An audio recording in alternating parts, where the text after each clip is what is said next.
നീ എന്താണ് ചെയ്യുന്നത് അമീർ?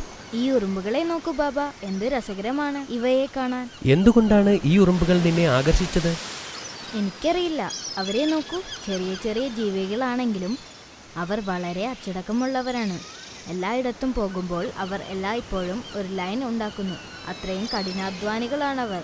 അതെ, ശരിയാണ് അമീർ. നീ പ്രവാചകനായ സുലൈമാൻ നബി അലൈഹിസ്സലാമിന്റെയും ഉറുമ്പുകളുടെയും കഥ കേട്ടിട്ടുണ്ടോ? ഇല്ല, ഞാൻ കേട്ടിട്ടില്ല. എനിക്ക് ആ കഥ പറഞ്ഞു തരുമോ ബാബ? ഇൻഷാ അല്ലാ, ഞാനിപ്പോൾ നിനക്ക് ഈ കഥ പറഞ്ഞു തരാം. നമുക്ക് ഇവിടെ ഇരിക്കാം, നീ ശ്രദ്ധിച്ചു കേൾക്കണം. ബിസ്മില്ലാഹിർ റഹ്മാനിർ റഹീം.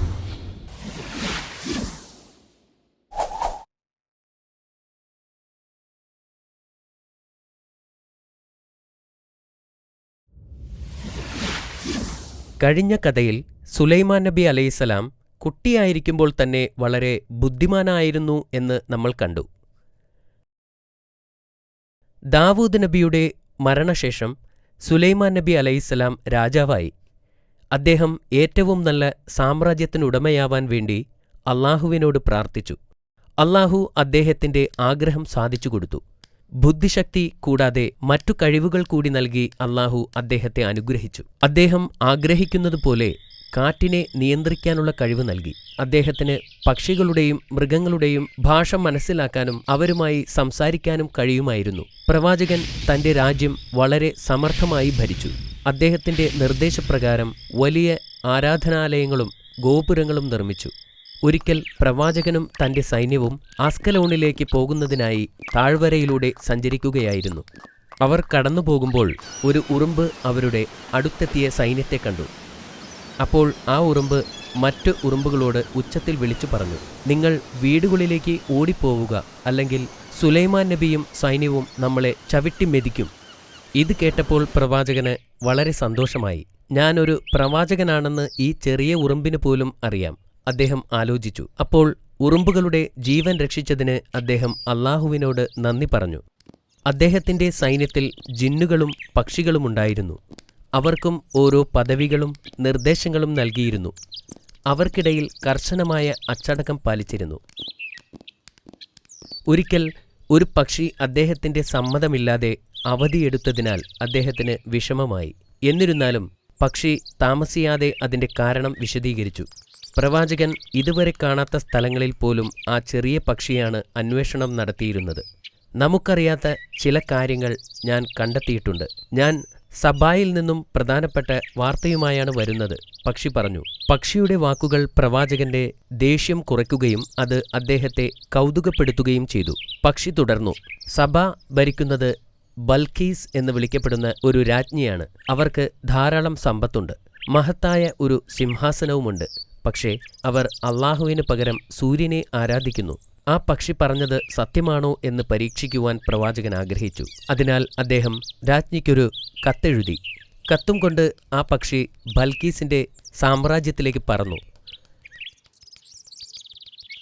രാജ്ഞിയുടെ മുന്നിൽ ആ എഴുത്തിട്ടിട്ട് ആ പക്ഷി പറന്നുപോയി. രാജ്ഞി ആ കത്ത് തുറന്നു നോക്കി. പ്രവാചകന്റെ ആശംസകൾ അവൾ വായിച്ചു.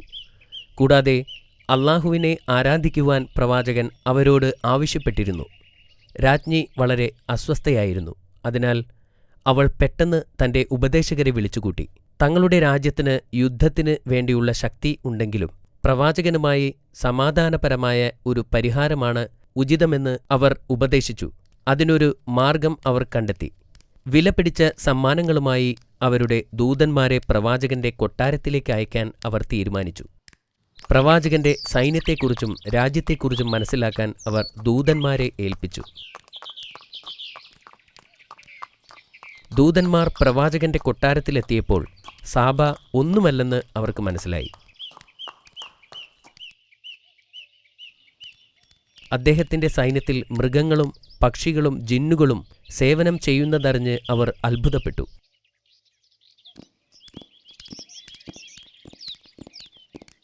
അവർ കൊട്ടാരത്തിൽ പ്രവേശിച്ചപ്പോൾ പ്രവാചകന്റെ സമ്പത്ത് സാബായോട് താരതമ്യപ്പെടുത്താൻ കഴിയില്ലെന്ന് അവർക്ക് മനസ്സിലായി. കൊട്ടാരത്തിന്റെ തറകൾ പോലും ചന്ദനവും സ്വർണവും കൊണ്ട് നിർമ്മിച്ചതാണ്. ദൂതന്മാർ പ്രവാചകനെക്കുറിച്ചുള്ള വിവരങ്ങൾ ശേഖരിക്കുന്നതിനായി ഇവിടെ എത്തിച്ചേർന്നതാണെന്ന് സുലൈമാൻ നബിക്ക് മനസ്സിലായി. അവർ സമ്മാനങ്ങൾ കൊടുത്തപ്പോൾ പ്രവാചകന്റെ പ്രതികരണം കണ്ട് അവർ ഞെട്ടി. അല്ലാഹു എനിക്ക് ധാരാളം സമ്പത്തും ഒരു വലിയ സാമ്രാജ്യവും നൽകിയിട്ടുണ്ട്. കൂടാതെ എനിക്ക് പ്രവാചകത്വവും നൽകിയിട്ടുണ്ട്. സമ്മാനങ്ങളൊന്നും തുറന്നു നോക്കാതെ എല്ലാം തിരികെ കൊണ്ടുപോകണമെന്ന് അദ്ദേഹം അവരോട് പറഞ്ഞു. അല്ലാഹുവിനെ സ്വീകരിച്ചില്ലെങ്കിൽ അവരുടെ രാജ്യം നശിപ്പിക്കുമെന്ന് മുന്നറിയിപ്പ് നൽകുന്ന ഒരു കത്തും പ്രവാചകൻ കൊടുത്തയച്ചു. സമ്മാനങ്ങളുമായി ദൂതന്മാർ തിരിച്ചെത്തി. അവർ ആ കത്ത് രാജ്ഞിക്ക് നൽകി. കൂടാതെ അവർ കണ്ട അത്ഭുതങ്ങളെക്കുറിച്ച് അവർ രാജ്ഞിയോട് പറഞ്ഞു. ദേഷ്യപ്പെടുന്നതിന് പകരം പ്രവാചകനെ സന്ദർശിക്കാൻ രാജ്ഞി തീരുമാനിച്ചു. ദൂതന്മാരിൽ ഒരാളോട് താൻ പ്രവാചകനെ കാണാൻ വരുന്നുണ്ടെന്ന കാര്യം അദ്ദേഹത്തെ അറിയിക്കാൻ ആവശ്യപ്പെട്ടു. രാജഭൃത്യന്മാരും സേവകരുമായി അവർ സാബായിൽ നിന്നും പുറപ്പെട്ടു. സാബായുടെ രാജ്ഞി വരുന്നുണ്ടെന്നറിഞ്ഞപ്പോൾ സുലൈമാൻ നബി അവരെ പരീക്ഷിക്കാൻ തീരുമാനിച്ചു.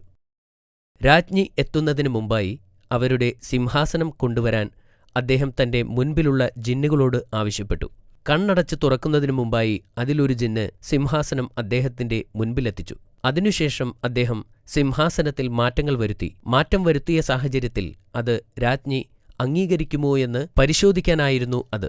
ബൽക്കീസ് കൊട്ടാരത്തിലെത്തിയപ്പോൾ ആഘോഷവും ചടങ്ങുകളുമായി അവരെ സ്വാഗതം ചെയ്തു. അപ്പോൾ പ്രവാചകൻ സിംഹാസനത്തിലേക്ക് ചൂണ്ടിക്കൊണ്ട് പറഞ്ഞു, അത് നിങ്ങളുടേതാണ്. ബൽക്കീസ് ആശയക്കുഴപ്പത്തിലായി വീണ്ടും സിംഹാസനത്തെ നോക്കി. വളരെയധികം ആശയക്കുഴപ്പങ്ങൾക്ക് ശേഷം അവർ പറഞ്ഞു, ഇത് എന്റെ സിംഹാസനത്തെപ്പോലെയുണ്ട്. അവൾ ബുദ്ധിമതിയും സമർത്ഥയുമാണെന്ന് അദ്ദേഹത്തിന് മനസ്സിലായി. പിന്നീട് അവളെ കൊട്ടാരത്തിനകത്തേക്ക് സ്വാഗതം ചെയ്തു. അതിനകത്ത് തറകളിൽ മനോഹരമായ ഗ്ലാസുകൾ പതിച്ചിരുന്നു. രാജ്ഞി ഗ്ലാസിലേക്ക് ചവിട്ടുമ്പോൾ അത് വെള്ളമാണെന്നു കരുതി നനയാതിരിക്കാൻ അവർ തന്റെ വസ്ത്രം ചെറുതായിട്ട് പൊക്കി. ഇത് യഥാർത്ഥത്തിൽ ഗ്ലാസ് ആണെന്നും വെള്ളമല്ലെന്നും പ്രവാചകൻ അവരോട് പറഞ്ഞു. ബൽക്കീസ് അത്ഭുതപ്പെട്ടു. അത്തരം കാര്യങ്ങൾ അവർ മുമ്പ് കണ്ടിട്ടില്ല. അദ്ദേഹം ഒരു നല്ല ഭരണാധികാരി മാത്രമല്ല, ദൈവദൂതനും കൂടിയാണെന്ന് അവൾ തിരിച്ചറിഞ്ഞു. രാജ്ഞി സാബയിലേക്ക് തിരിച്ചു പോകുമ്പോൾ തങ്ങൾ ആരാധിക്കുന്ന സൂര്യൻ ഒന്നുമല്ലെന്നും അത് അല്ലാഹുവിന്റെ ഒരു സൃഷ്ടി മാത്രമാണെന്നും തിരിച്ചറിഞ്ഞു. അവൾക്ക് കുറ്റബോധം തോന്നുകയും സൂര്യനെ ആരാധിക്കുന്നത് നിർത്തുകയും അതുപോലെ ചെയ്യാൻ തന്റെ ജനങ്ങളോട് ആവശ്യപ്പെടുകയും ചെയ്തു. സുലൈമാൻ നബി വലിയ മഹത്വത്തോടെ ജീവിച്ചു. എല്ലാ ജീവികളും അദ്ദേഹത്തെ അനുസരിക്കുകയും ചെയ്തു. അദ്ദേഹത്തിന്റെ മരണവും അദ്ദേഹത്തിന്റെ ജീവിതം പോലെ മഹത്തരമായിരുന്നു. ഒരു ദിവസം പ്രവാചകൻ ജിന്നുകളുടെ ജോലികൾക്ക് മേൽനോട്ടം വഹിച്ചുകൊണ്ടിരിക്കുകയായിരുന്നു. ആ ഇരിക്കുന്ന അതേ ഇരിപ്പിൽ അദ്ദേഹം വഫാത്തായി. അദ്ദേഹം വഫാത്തായ കാര്യം കുറേക്കാലം ആർക്കും മനസ്സിലായില്ല. അദ്ദേഹം ഇരിക്കുകയാണെന്ന് എല്ലാവരും കരുതി. ജിന്നുകൾ അവരുടെ ജോലി ദിവസങ്ങളോളം തുടർന്നുകൊണ്ടേയിരുന്നു. അവർ കരുതിയത് പ്രവാചകൻ അവരെ നിരീക്ഷിച്ചുകൊണ്ടിരിക്കുകയാണെന്നാണ്. കുറച്ച് ദിവസങ്ങൾ കഴിഞ്ഞപ്പോൾ വിശന്നുവന്ന ഉറുമ്പ് പ്രവാചകന്റെ വടിയിൽ കടിക്കാൻ തുടങ്ങി. വടി പ്രവാചകന്റെ കയ്യിൽ നിന്ന് വീഴുന്നതുവരെ അത് തുടർന്നു. ജീവിച്ചിരിക്കുന്ന ഒരു വ്യക്തിയെപ്പോലെ ഇരിക്കുന്നതിനാൽ അദ്ദേഹത്തിന്റെ മരണം ആരും അറിഞ്ഞില്ല. മാഷാ അല്ലാ, അത് വളരെ നല്ല കഥയായിരുന്നു. നിനക്കിഷ്ടപ്പെട്ടതിൽ എനിക്ക് അതിയായ സന്തോഷമുണ്ട്. ഞാൻ നിന്നോട് കുറച്ച് ചോദ്യങ്ങൾ ചോദിക്കട്ടെ? ഞാൻ റെഡിയാണ് ബാബാ. സുലൈമാൻ നബിക്ക് പ്രത്യേകമായി നൽകിയ കഴിവുകൾ എന്തൊക്കെയാണെന്ന് നിനക്കറിയാമോ? മൃഗങ്ങളുടെ ഭാഷ മനസ്സിലാക്കുവാനും പിന്നെ കാറ്റിനെ നിയന്ത്രിക്കാനും. ശരിയാണ്, വളരെ ശരിയാണ്. ഇനി അടുത്ത ചോദ്യം.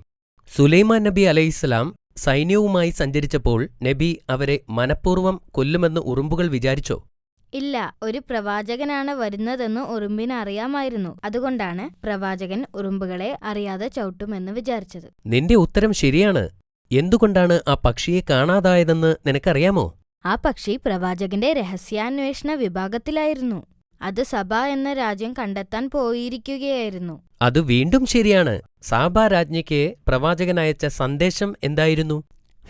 നബി തന്റെ ആശംസകളും അതോടൊപ്പം അല്ലാഹുവിനെ ആരാധിക്കാൻ ആവശ്യപ്പെടുകയും ചെയ്തു. എന്നിട്ട് രാജ്ഞി അല്ലാഹുവിൽ വിശ്വസിക്കാൻ തയ്യാറായിരുന്നോ? ഇല്ല, അവർ തയ്യാറായില്ല.